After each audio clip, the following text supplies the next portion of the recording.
Hello guys, আজকে চলে এসেছি আপনাদের সাথে একটি রেসিপি নিয়ে। আজকে আমি বানাবো পাস্তা। তো এর জন্যই আগে আমি সমস্ত কিছু জোগাড় করে নিয়েছি, যাতে আমার সুবিধা হয় রান্না করতে এবং অসুবিধা না হয়। আজকে অনেকদিন পর ইচ্ছে করলো একটু পাস্তা খাবো। দিদি তো নেই, দিদির বিয়ে হয়ে গেছে কদিন আগে। তো এর জন্য আমার নিজেকেই করতে হলো। কী আর করবো বলো, ইচ্ছা হয়েছে তো খেতে তো হবেই না। দিদির আসে বসে থাকলে দিদি কবে আসবে তার অপেক্ষায় না থাকাই ভালো। তো এর জন্য সমস্ত কিছু জোগাড় করে নিয়েছি এবং আস্তে আস্তে সমস্ত কিছু সরঞ্জাম করছি নিজে নিজে। তবে প্রথমবারই হয়তো আমি রান্না করলাম নিজে, তবে প্রথমবারই রান্না করতে গিয়ে আমি ভিডিও করলাম। নতুন একটা এক্সপিরিয়েন্স হলো, তবে ভালো লাগলো। তো যাই হোক, আস্তে আস্তে সমস্ত কিছু আমার কাটাকুটা প্রায় কমপ্লিট হয়ে গেছে। এরপর আমি মিক্সারে নিয়ে নেবো পেঁয়াজ, আদা, লঙ্কা। এটাকে মিক্স করে নেবো আমি একসাথে। এটা মিক্স হয়ে গেলে আমি ঢেলে নেবো একটি বাটিতে।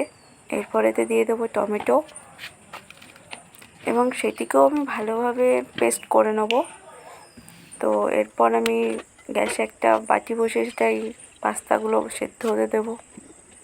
জানি না রান্না কেমন হবে, তাও চেষ্টা তো করি, দেখা যাক কী হয়। তো এদিকে পাস্তাগুলো আমি সেদ্ধ বসানোর পর এদিকে আমি গ্যাস জ্বালিয়ে কড়াই বসিয়ে দেব এবং সেখানে তেল দিয়ে আমি ডিমটাকে প্রথমে ভেজে নেব।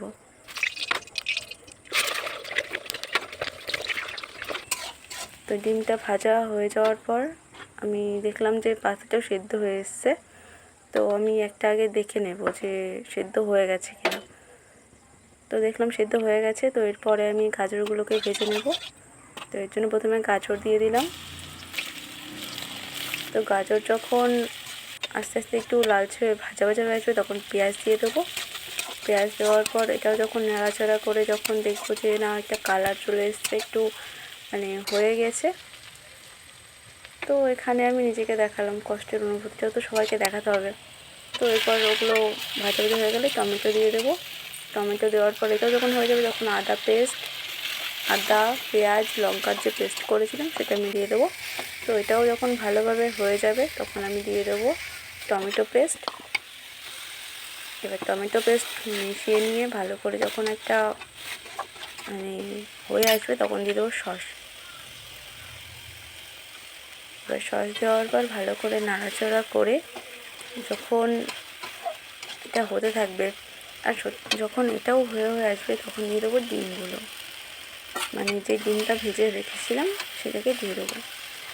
তো এটা যখন মাখো মাখো হয়ে যাবে বা হয়ে আসবে একসঙ্গে মিশে যাবে তখন আমি পাস্তাটা দিয়ে দেবো। পাস্তা দেওয়ার পর ভালো করে নাড়াচাড়া করে খানিকটা হয়ে গেলে আমি সার্ভ করে দেবো। এবং দেখতেই পাচ্ছ কীরকম হয়েছে, তবে পাস্তাটা আমার কাছে একটু গলে গেছিলো, এর জন্য এরকম হয়েছে।